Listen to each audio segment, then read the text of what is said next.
Un saludo muy cordial tengan todos nuestros hermanos, hermanas y quienes nos sintonizan a través de esta emisora radial. Bienvenidos todos a su programa El Fuerte Clamor. Habla para ustedes Ramsés Ágreda.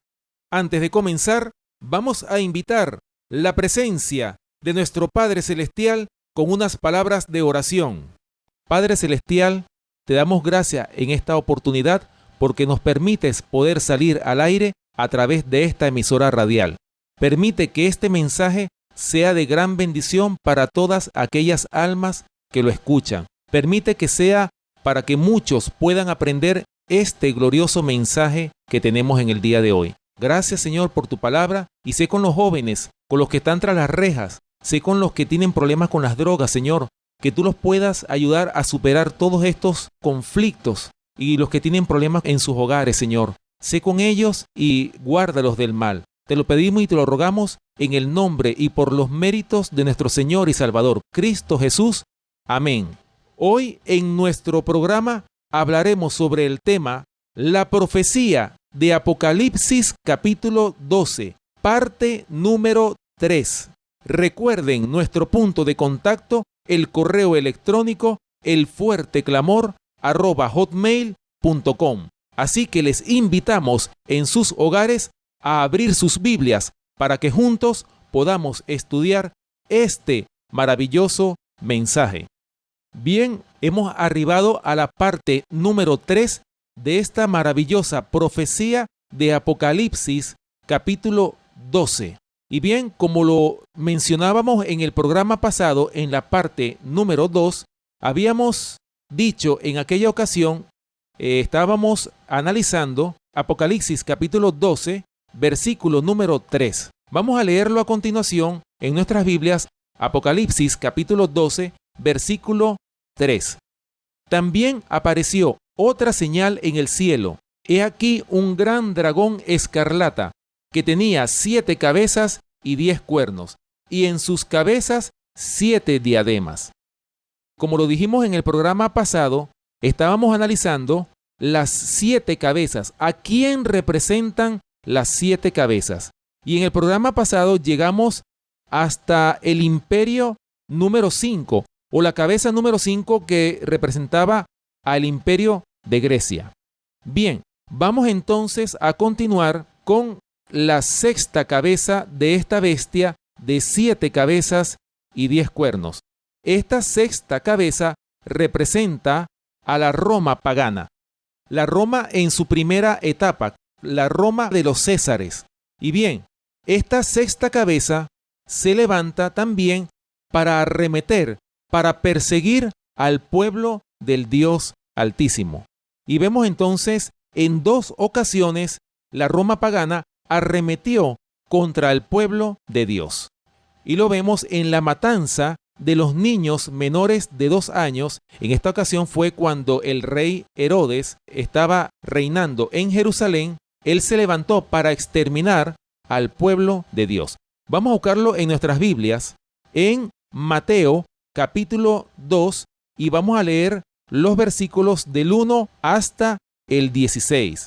Mateo capítulo 2, versículos del 1 al 16. Dice la palabra de Dios lo siguiente: Cuando Jesús nació en Belén de Judea, en días del rey Herodes, vinieron del oriente a Jerusalén unos magos, diciendo: ¿Dónde está el rey de los judíos que ha nacido?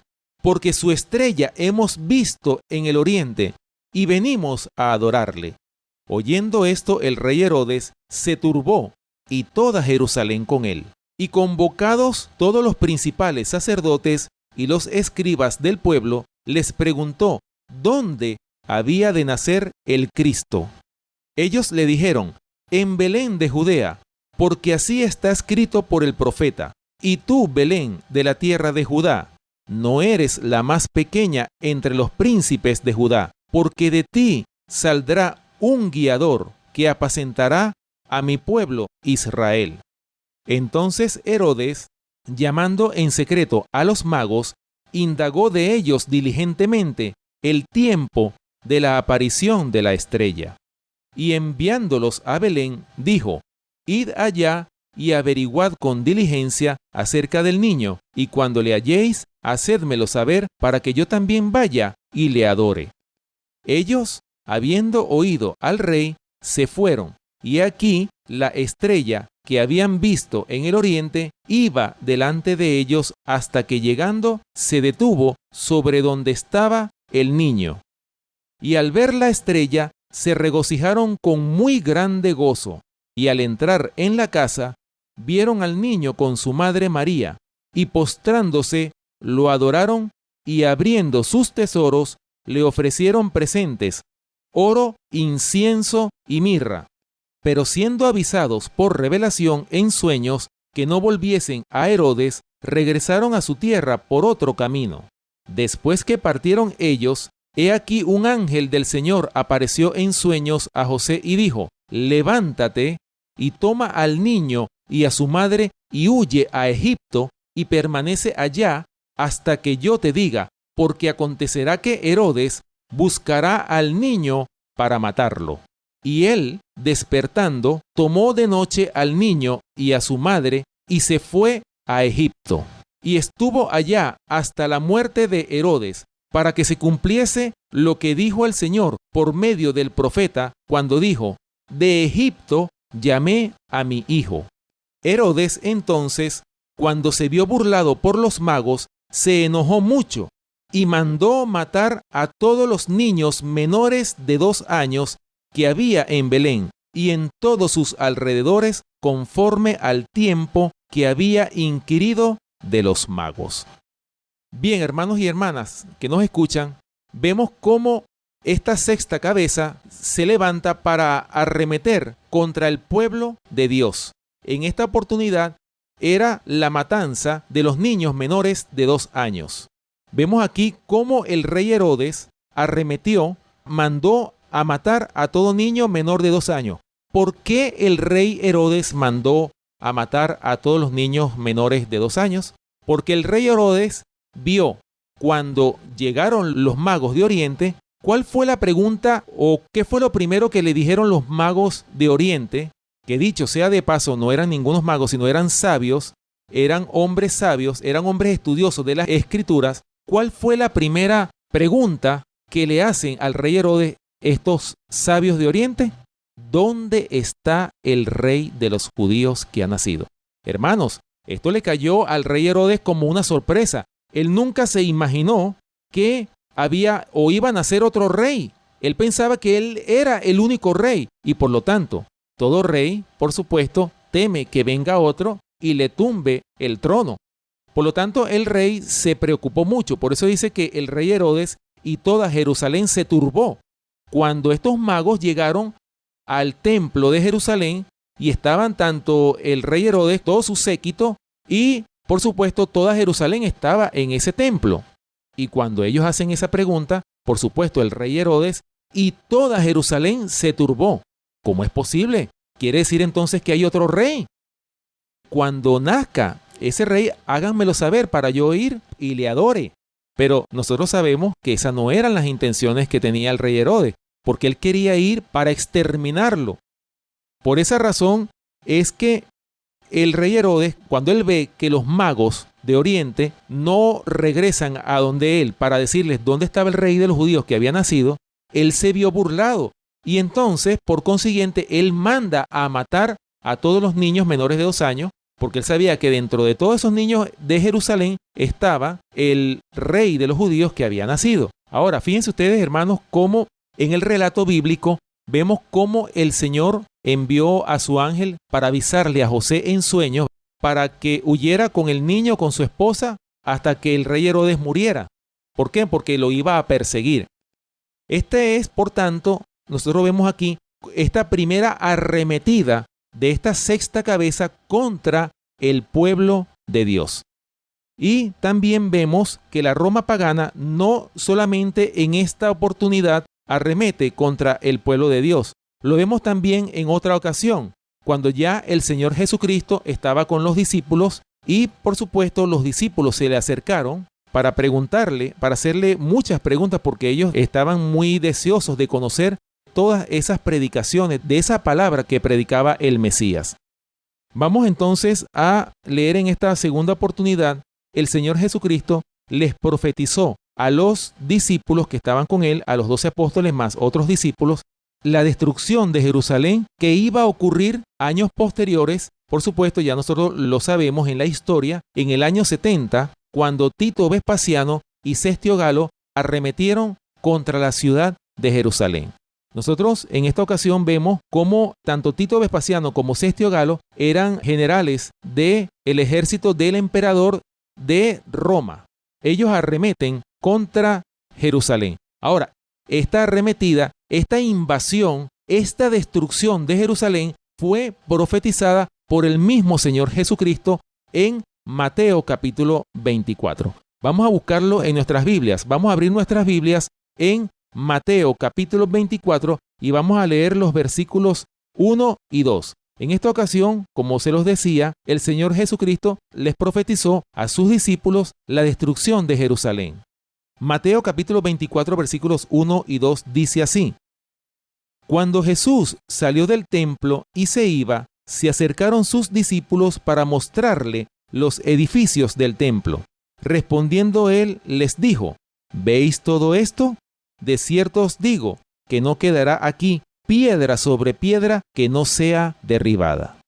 Aquí está, hermanos y hermanas que me escuchan, el Señor Jesucristo profetizándole a los discípulos la destrucción de Jerusalén y por supuesto del templo que ellos les estaban mostrando, porque de hecho el templo de Jerusalén era muy inferior en magnificencia al templo que construyó el rey Salomón en la época en que el rey Salomón estaba vivo. Este templo que el rey Salomón había construido más tarde fue destruido por el rey Nabucodonosor, como lo leímos en el programa anterior, cuando Babilonia arremetió contra el pueblo de Dios, que fue cuando fue destruido ese templo que había levantado o que había construido el rey Salomón. Ahora, cuando Jerusalén fue reconstruida, más tarde, como lo estudiamos en la profecía de las 70 semanas, cuando el rey Artajerjes, el rey de Persia, había dado el tercer decreto para reconstruir a Jerusalén, en el momento en que fue reconstruida Jerusalén, fue que reconstruyeron este templo que más tarde estos discípulos del Señor Jesucristo se lo estaban mostrando al Señor con mucho orgullo, porque el templo de Jerusalén para la época de los discípulos y de los apóstoles era el orgullo de la nación judía. Si este templo, que era muy inferior en magnificencia, era el orgullo del pueblo judío, ¿cómo habrá sido entonces el templo que construyó el rey Salomón? Dice la historia que este es uno de los templos más extraordinarios o la construcción más soberbia que se haya hecho sobre la tierra. Dicen algunos historiadores que no ha habido construcción como esa, como el templo que construyó el rey Salomón, que por supuesto fue destruido más tarde por el rey Nabucodonosor. Ya nosotros vemos cómo esto se cumple más tarde, esta profecía, cuando el Señor Jesucristo les dijo: ¿veis este templo? No quedará piedra sobre piedra que no sea destruida. Y eso se cumplió cuando Tito Vespasiano y Cestio Galo, generales del ejército del Imperio Romano, destruyeron en el año 70 no solo la ciudad de Jerusalén, sino por supuesto ese templo que los discípulos les estaban mostrando al Señor Jesucristo con mucho orgullo. Así que dice la historia, los libros de historia hablan de que en esa destrucción de Jerusalén, que la sangre derramada corría como ríos, hermanos y hermanas que me escuchan. Fue algo espantoso la cantidad de personas que murieron, que fue algo espantoso. Fue desolador la destrucción ocasionada por Tito Vespasiano y Cestio Galo. De esta manera, hermanos y hermanas que me escuchan, se levanta la sexta cabeza de esta bestia de Apocalipsis capítulo 12, versículo 3. Y bien, vamos a hablar ahora de la séptima cabeza de esta bestia de 7 cabezas y 10 cuernos. Representa a la Roma papal. Recuerden que el Imperio Romano, nosotros lo estudiamos en programas anteriores, cuando estudiamos las 4 bestias de Daniel. Nosotros en aquella oportunidad estudiamos, cuando hablamos de las 4 bestias, estudiamos la cuarta bestia, que era una bestia espantosa y terrible, como lo vio el profeta Daniel en el capítulo 7. Y esta cuarta bestia representa al Imperio Romano en todas sus fases, la Roma pagana y la Roma papal.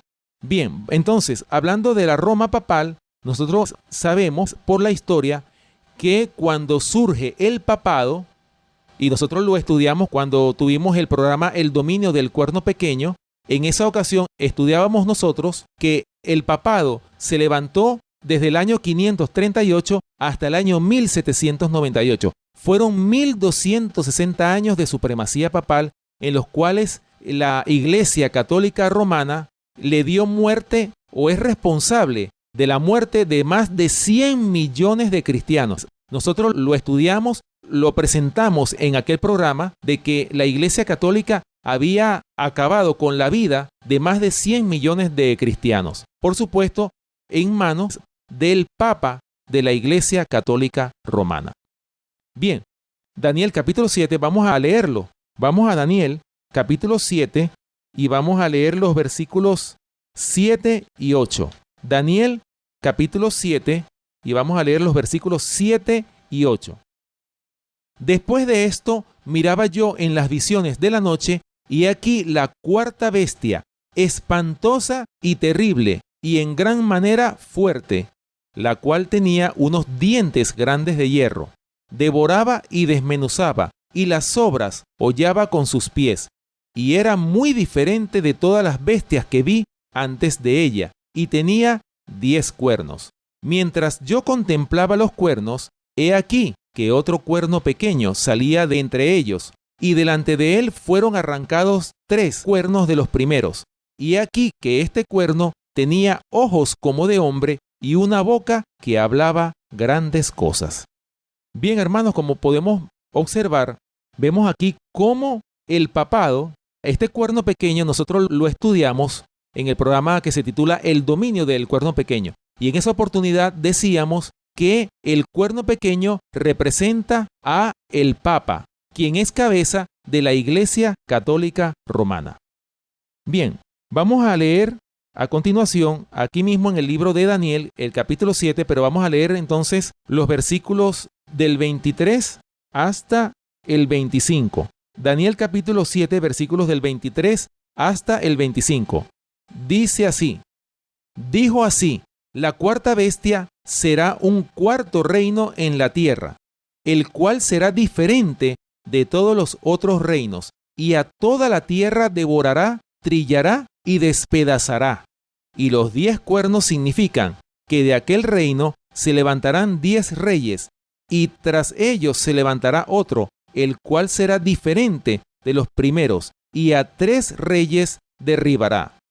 Y hablará palabras contra el Altísimo, y a los santos del Altísimo quebrantará, y pensará en cambiar los tiempos y la ley, y serán entregados en su mano hasta tiempo y tiempos y medio tiempo. Bien, en estos versículos podemos nosotros observar, hermanos y hermanas que nos escuchan, cómo podemos ver aquí el carácter de esta séptima cabeza que representa a la Roma papal. Dice que hablará palabras contra el Altísimo. Es decir, ya nosotros lo habíamos estudiado en ese programa del dominio del cuerno pequeño, que decíamos que el papado se iba a levantar para hablar palabras en contra del Dios Altísimo. Y esto nosotros lo hemos visto, cómo ellos han cambiado, han torcido las Escrituras de acuerdo a sus propios intereses. Y dice que a los santos del Altísimo quebrantará y pensará en cambiar los tiempos y la ley. Y eso nosotros lo hemos estudiado en programas pasados. Hemos visto cómo el papado se levantó para ir en contra del Dios Altísimo.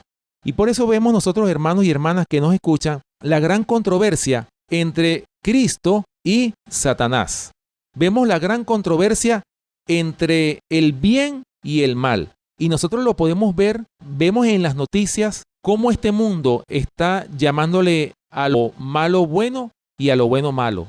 ¿Por qué? Eso de hecho está profetizado en la Biblia, en que íbamos a llegar a ese tiempo, en que íbamos a ver todos estos acontecimientos que dicen a gritos que el Señor está a las puertas. Y hablando de esta séptima cabeza que representa a la Roma papal, vamos a leer en Primera de Juan, capítulo 2, versículo 18. Dice la palabra de Dios en Primera de Juan, capítulo 2, versículo 18, dice lo siguiente: Hijitos, ya es el último tiempo, y según vosotros oísteis que el anticristo viene, así ahora han surgido muchos anticristos. Por esto conocemos que es el último tiempo. Así que el apóstol Juan aquí estaba profetizando de que se iban a levantar muchos anticristos, pero nosotros ya lo habíamos dicho cuando nosotros tuvimos el programa El Día del Señor. ¿Quién es el anticristo, hermanos? Bueno, tristemente, ¿verdad? Lo decimos sin ánimos de ofender a ninguna organización religiosa, pero la Biblia nos demuestra claramente que el anticristo es la Iglesia Católica Romana, cuya cabeza es el Papa. Y nosotros lo dijimos en ese programa, cuando hablábamos de el Día del Señor, lo que el Papa tiene como mitra en la cabeza. Habíamos dicho en esa oportunidad que tenía escrito unas palabras en latín, Vicarius Filii Dei, y habíamos dicho que esas palabras, cuyos números romanos, si sumamos esos números romanos que contienen esa frase Vicarius Filii Dei, suman 666. Lo dijimos en esa ocasión cuando estudiábamos en el programa El Día del Señor. Así que vamos nosotros a continuación hablando de la persecución que ha tenido el papado sobre el pueblo de Dios. Vamos a leer en un libro que yo se los recomiendo, es un libro extraordinario. Yo se los recomiendo que lo consigan, y si no lo tienen, escríbanos a través de nuestro correo y nosotros le enviaremos completamente gratis este maravilloso libro. De este libro que vamos a leer, que se titula El conflicto de los siglos, en la página de la 81 hasta la 84, aquí habla de cómo fue la persecución del papado sobre el pueblo de Dios. En esta ocasión, contra los valdenses. Los valdenses era un grupo, como decir, una iglesia, que ellos vivían, era una comunidad religiosa, los valdenses. Ellos vivieron en las montañas del norte de Italia, las montañas del Pra del Torno en Italia. Y por supuesto, en esa ocasión, cuando el papado estaba en su plena supremacía papal, es decir, cuando el papado estaba viviendo los 1260 años de supremacía papal, ellos arremetieron contra los valdenses. Y aquí en este libro, El conflicto de los siglos, en la página 81 hasta la 84, dice lo siguiente: Los misioneros valdenses invadían el reino de Satanás y los poderes de las tinieblas se sintieron incitados a mayor vigilancia.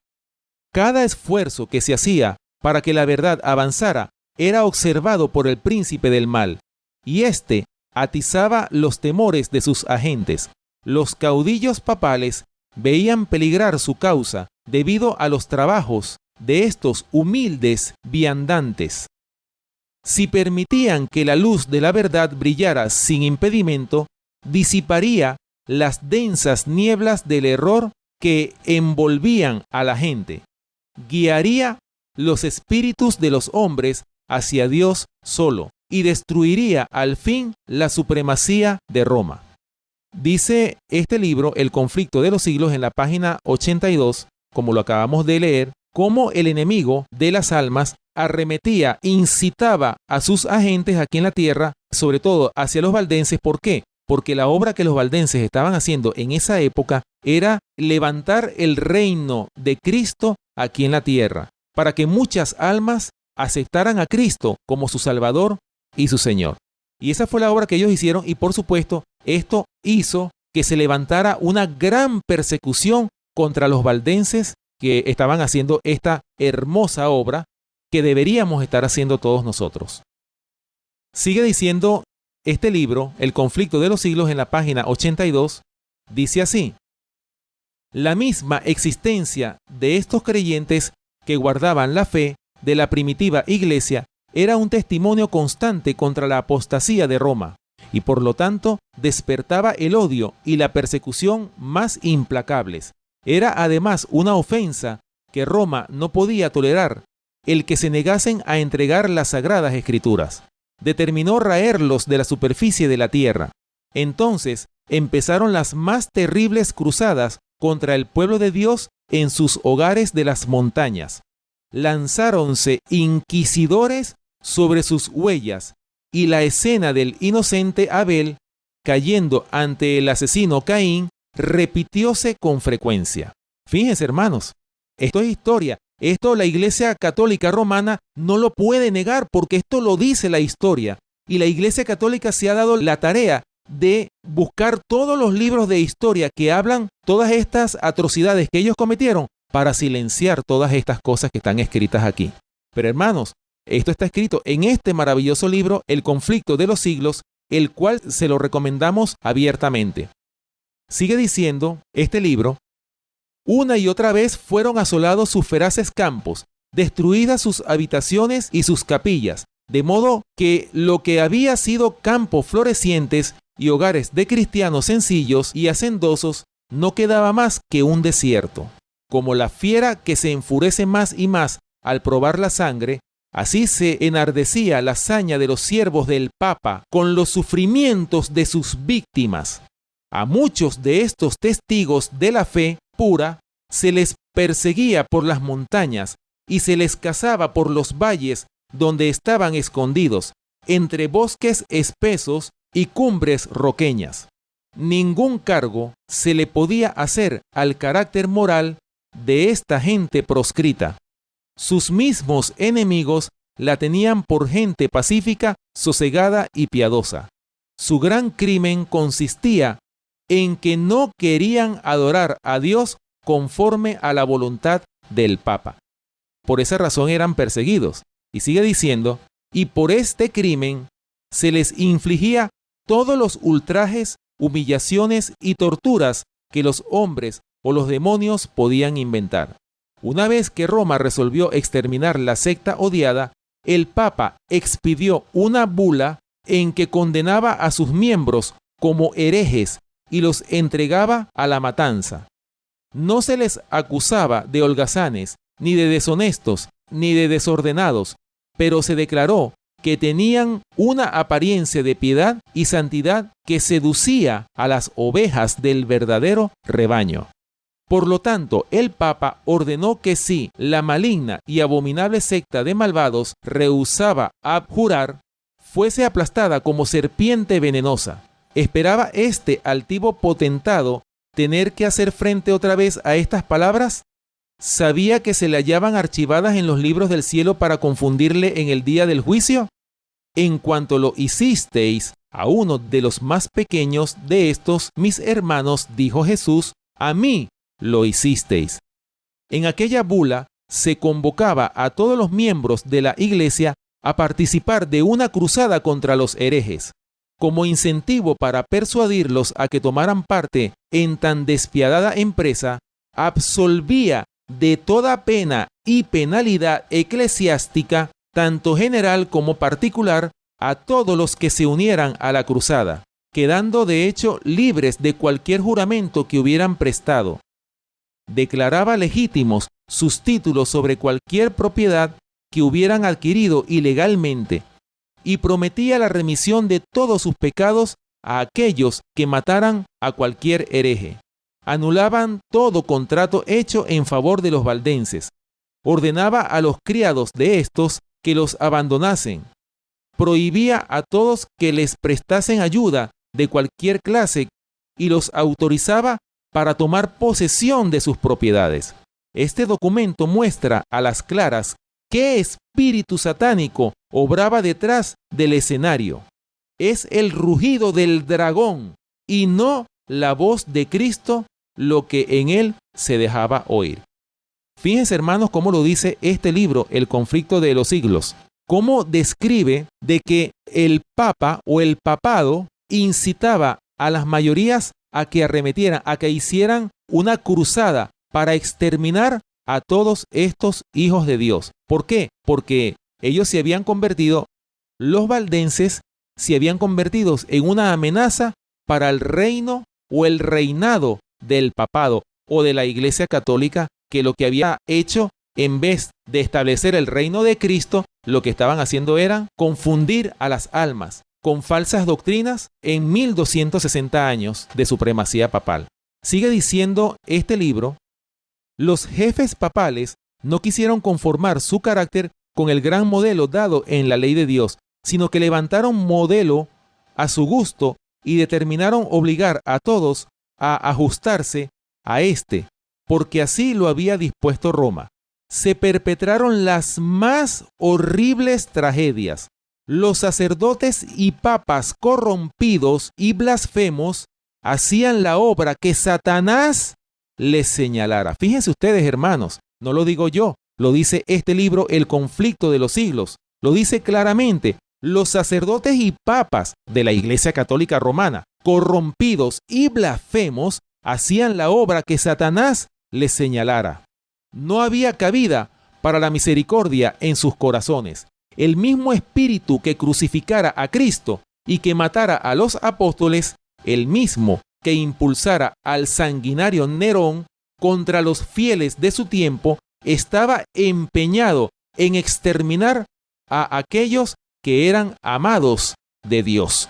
Las persecuciones que por muchos siglos cayeron sobre esta gente temerosa de Dios fueron soportadas por ella con una paciencia y constancia que honraban a su Redentor.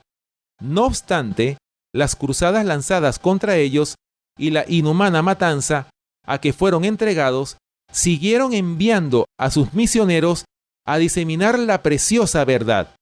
Se los buscaba para darles muertes, y con todo su sangre regó la semilla sembrada, que no dejó de dar frutos. De esta manera fueron los valdenses testigos de Dios siglos antes del nacimiento de Lutero. Esparcidos por muchas tierras, arrojaron la semilla de la Reforma que brotó en tiempos de Wycliffe. Se desarrolló y echó raíces en días de Lutero, para seguir creciendo hasta el fin de los tiempos mediante el esfuerzo de todos cuanto estén listos para sufrirlo todo a causa de la palabra de Dios y del testimonio de Jesús. Bien, hermanos, así termina esta lectura que tiene que ver con esta gran persecución que hizo la Iglesia Católica Romana en la persona del Papa hacia el pueblo de Dios, hacia los valdenses en este caso. Y por supuesto, ya ustedes lo acabaron de escuchar, cómo el pueblo de Dios soportó estas torturas, estas crueles persecuciones, esta gran matanza que hubo, y sin embargo, en la medida en que muchos de los mártires que morían en manos del papado, esa sangre que derramaban estos mártires regaba la semilla que daba frutos de arrepentimiento. Esos frutos fueron muchas conversiones de muchas personas que llegaron a los pies de nuestro Señor y Salvador Jesucristo. Alabado sea el nombre del Señor por eso. Pues sí, hermanos, vemos entonces qué simboliza estas 7 cabezas de esta bestia de Apocalipsis capítulo 12, versículo 3, que tiene 7 cabezas y 10 cuernos. Pero fíjense, hermanos, vemos entonces cómo la iglesia de Dios ha sido perseguida en todos los tiempos desde que el pecado entró en este mundo. Así que, hermanos, nosotros lo vemos, no es solamente desde Egipto, sino lo vemos desde que Caín se levantó para matar a su hermano Abel. Bien, así concluye este versículo número 3 de Apocalipsis capítulo 12. Y continuando, hermanos y hermanas, con esta maravillosa profecía de Apocalipsis capítulo 12, vamos a continuar leyendo el versículo 4. Apocalipsis capítulo 12, versículo 4. Y su cola arrastraba la tercera parte de las estrellas del cielo, y las arrojó sobre la tierra. Y el dragón se paró frente a la mujer que estaba para dar a luz, a fin de devorar a su hijo tan pronto como naciese. Qué interesante versículo, hermanos. No conforme con que el apóstol Juan vio este segundo símbolo en visión, como lo es esta bestia de 7 cabezas y 10 cuernos, dice el verso 4 que su cola arrastraba la tercera parte de las estrellas del cielo. Su cola. Ahora, ¿a quién representa la cola? ¿O qué simboliza? Vamos a buscarlo entonces, hermanos, en nuestras Biblias, en Isaías capítulo 9, versículo 15. Isaías capítulo 9, versículo 15. dice la palabra de Dios lo siguiente: el anciano y venerable de rostro es la cabeza. El profeta que enseña mentira es la cola. Bien claro lo dice el profeta Isaías. El profeta que enseña mentira ¿es qué? Es la cola. Es decir, que esta bestia o este gran dragón de 7 cabezas y 10 cuernos dice que su cola arrastraba a la tercera parte de las estrellas del cielo. Es decir, con la mentira arrastraba la tercera parte de las estrellas del cielo. Ahora, hablando de la mentira, hermanos, saben que para el Señor la mentira es algo abominable, es muy abominable. Por eso es que uno de los mandamientos de la ley de Dios dice: no hablarás falso testimonios. No hablarás contra tu prójimo falso testimonio. Y todo lo que sea falso testimonio es mentira. Ahora, hablando de la mentira, ¿quién es el padre de la mentira? Vamos a buscarlo en Juan capítulo 8, versículo 44. Dice la palabra de Dios en Juan capítulo 8, versículo 44: vosotros sois de vuestro padre el diablo, y los deseos de vuestro padre queréis hacer. Él ha sido homicida desde el principio, y no ha permanecido en la verdad, porque no hay verdad en él. Cuando habla mentira, de suyo habla, porque es mentiroso y padre de mentira. Aquí lo vemos, hermanos. El Señor Jesucristo estaba en una controversia con los escribas y los fariseos, porque los escribas y los fariseos, que eran los líderes del pueblo judío, eran los líderes del profeso pueblo de Dios, ellos decían que ellos eran hijos de Abraham, que ellos eran hijos de Dios, y que Cristo no era hijo de Dios porque él estaba en contra de la ley de Moisés. Entonces, cuando ellos le dijeron al Señor eso, el Señor les contesta: vosotros sois de vuestro padre el diablo. Ellos no eran hijos de Abraham, porque si fueran hijos de Abraham, las obras de Dios harían, porque Abraham fue hijo de Dios. Entonces ellos decían y se jactaban de que eran hijos de Dios. Entonces aquí dice claramente el Señor: vosotros sois de vuestro padre el diablo, y los deseos de vuestro padre queréis hacer. Y dice que él ha sido homicida desde el principio y no ha permanecido en la verdad. ¿Por qué? Porque no hay verdad en él, en Satanás. Cuando habla mentira, de suyo habla, está hablando de él mismo. ¿Por qué? Porque es mentiroso y padre de mentira. Por eso es que se lo decimos a todos nuestros hermanos.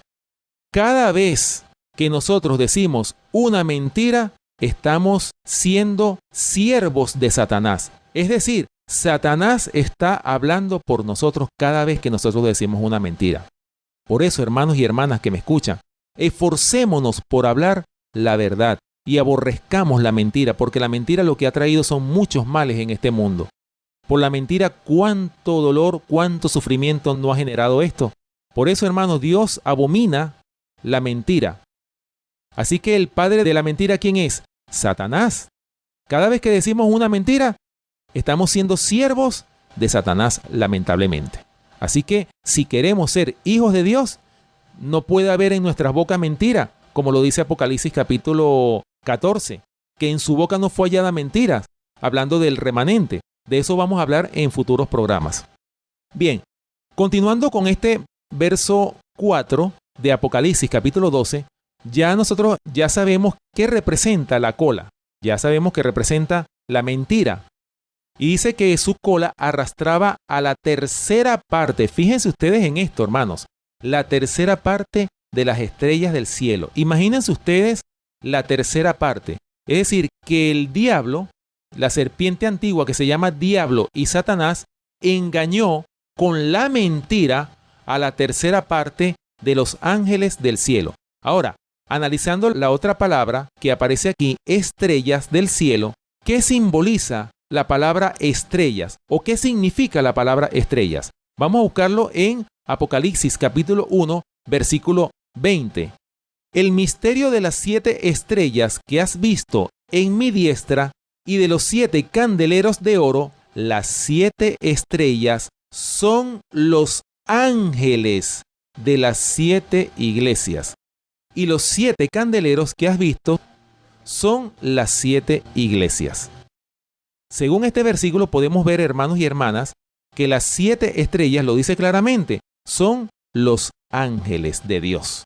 Claro, aquí es muy específico y dice que son los ángeles de las 7 iglesias. Recuerden que el Señor levantó un ángel para cada iglesia.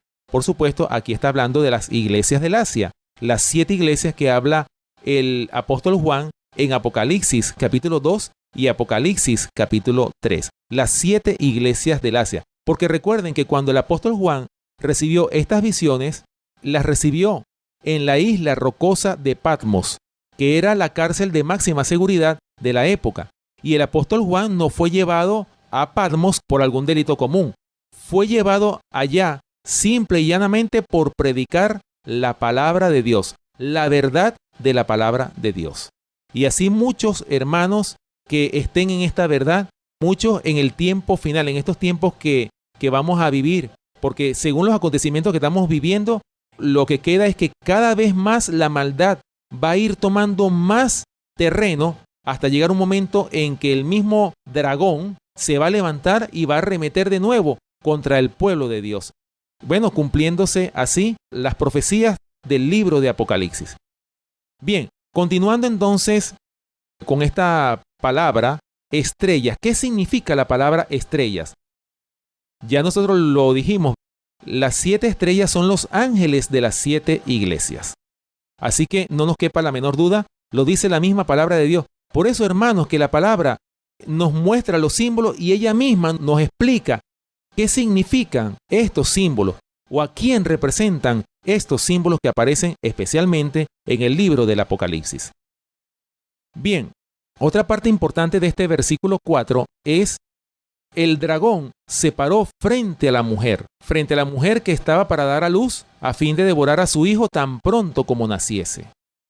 Bien, vamos a analizar esta frase que dice el dragón se paró frente a la mujer. Vamos a buscar en nuestras Biblias Mateo capítulo 2 versículos del 16 hasta el 18. Ya nosotros los habíamos leído en la historia cuando Herodes arremetió contra el pueblo de Dios mandando a matar a todos los niños menores de 2 años, como se los habíamos dicho, cuando arremetió contra el pueblo de Dios, mandando a matar a todos los niños menores de 2 años. Dice Mateo capítulo 2 versículos del 16 al 18 lo siguiente. Herodes, entonces, cuando se vio burlado por los magos, se enojó mucho y mandó matar a todos los niños menores de 2 años que había en Belén y en todos sus alrededores, conforme al tiempo que había inquirido de los magos. Entonces se cumplió lo que fue dicho por el profeta Jeremías cuando dijo: voz fue oída en Ramá, grande lamentación, lloro y gemido, Raquel que llora a sus hijos y no quiso ser consolada porque perecieron. Bien, aquí nosotros vemos, hermanos, como se los habíamos mencionado anteriormente, cómo el rey Herodes arremete y manda a dar muerte a todos los niños menores de 2 años para acabar con la vida del Mesías, porque él pensaba que de esa manera, bueno, ya que se había visto burlado por los magos, él dice, bueno, ahora me toca mandar a exterminar a todos los niños menores de 2 años, porque de ahí está el rey de los judíos que había nacido. Ahora, sigue diciendo el verso 18, voz fue oída en Ramá, grande lamentación, lloro y gemido, Raquel que llora a sus hijos y no quiso ser consolada porque perecieron. Esto lo estaba comentando el mismo Señor Jesucristo en Mateo capítulo 2, cuando el profeta Jeremías profetizó esto. Vamos a buscarlo en Jeremías. Esto es una profecía de esta matanza que iba a ocurrir en Jerusalén. Vamos a buscar en Jeremías capítulo 31, versículo 15. Así ha dicho Jehová, voz fue oída en Ramá, llanto y lloro amargo, Raquel que lamenta por sus hijos y no quiso ser consolada acerca de sus hijos, porque perecieron. Ahí está, el mismo profeta Jeremías lo había profetizado que esta situación iba a ocurrir más tarde en la ciudad de Jerusalén en manos del rey Herodes. El ejecutor, por supuesto, fue el rey Herodes, quien cumplió esta profecía de Jeremías capítulo 31, versículo 15. Bien, vamos a continuar con esta historia hablando de en el momento en que el dragón se paró enfrente de la mujer que iba a dar a luz a su hijo. Dice Mateo capítulo 16, versículos del 21 al 23, lo siguiente. Desde entonces comenzó Jesús a declarar a sus discípulos que le era necesario ir a Jerusalén y padecer mucho de los ancianos, de los principales sacerdotes y de los escribas, y ser muerto y resucitar al tercer día. Entonces Pedro, tomándolo aparte, comenzó a reconvenirle diciendo: Señor, ten compasión de ti. En ninguna manera esto te acontezca. Pero él volviéndose dijo a Pedro: Quítate delante de mí, Satanás, me eres tropiezo, porque no pones la mira en las cosas de Dios, sino en la de los hombres. Nosotros vemos en esta oportunidad cómo el Señor, en este momento, Él le había dicho a sus discípulos que era necesario que Él tenía que ir a Jerusalén y padecer mucho por causa de los ancianos, de los principales sacerdotes y de los escribas, y que tenía que ser muerto y que iba a resucitar al tercer día. Eso se lo dijo en varias ocasiones a los discípulos, pero los discípulos no aceptaban que el Señor Jesucristo tenía que morir en la cruz del Calvario. Ellos no lo aceptaron porque, como se los había dicho anteriormente, ellos esperaban un reino terrenal. Ellos esperaban a un libertador que los libertara de la bota del yugo romano. Entonces, dice claramente, por esta razón es que el Señor se los había dicho. Entonces, claro, Pedro, como Pedro amaba muchísimo a su maestro, le dijo: Señor, ten compasión de ti, en ninguna manera esto te acontezca, Señor. Porque claro, Pedro se lo dijo de una forma sincera, porque Pedro, y ustedes lo saben muy bien, Pedro amaba entrañablemente al Señor Jesucristo. Él era el que más amaba al Señor Jesucristo. Y como lo amaba, él no quería que nada de eso le pasara. Cuando él le estaba diciendo, bueno, era necesario que el Hijo de Dios tiene que padecer, va a ser crucificado, va a morir y al tercer día va a resucitar. Él se los dijo. Pero ahora, ¿qué le contestó el Señor Jesucristo a Pedro? Quítate delante de mí, Satanás. Me eres tropiezo, porque no pones la mira en las cosas de Dios, sino en la de los hombres. Pedro, hermanos y hermanas que me escuchan, Pedro no entendía la misión que el Mesías tenía en esta tierra. Y él mismo se los había dicho: el reino de los cielos se ha acercado.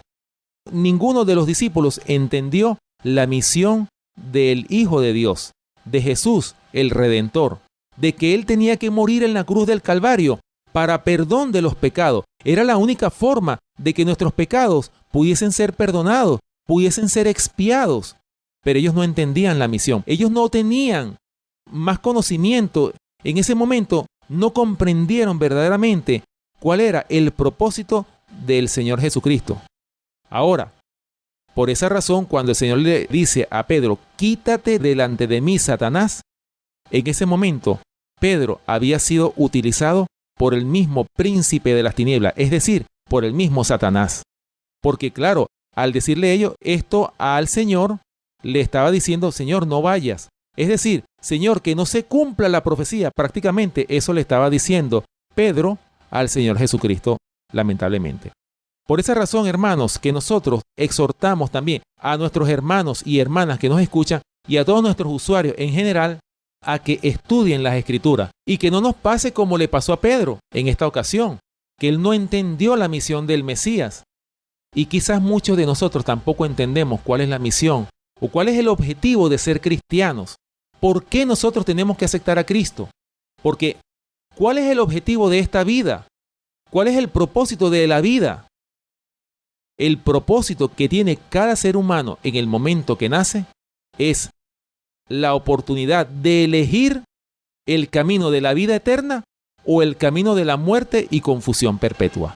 Así que cada ser humano tiene la oportunidad de elegir: o nos vamos y aceptamos a Cristo como nuestro Salvador y Redentor, o tristemente aceptamos al príncipe de las tinieblas, que es nada menos y nada más que Satanás. Así que, hermanos, les exhorto una vez más a que estudiemos estas profecías. Estas profecías son de suma importancia para que nosotros podamos comprender la naturaleza de este gran conflicto entre el bien y el mal. Lo vemos a diario en las noticias, cómo el mal está tomando cada vez más auge, pero finalmente el bien va a triunfar. Por eso es que nosotros estamos viendo cada día la gran controversia entre el bien y el mal, la gran controversia entre Cristo y Satanás. Y bien, hermanos y hermanas que nos escuchan, hemos llegado al final de nuestro programa por el día de hoy. Les invitamos a que nos sintonicen la próxima semana en este mismo horario. Recuerden nuestro punto de contacto, el correo electrónico elfuerteclamor@hotmail.com. Gracias por permitirnos entrar a sus hogares a través de esta emisora radial. Si Dios nos da la vida, estaremos con ustedes hasta la próxima oportunidad.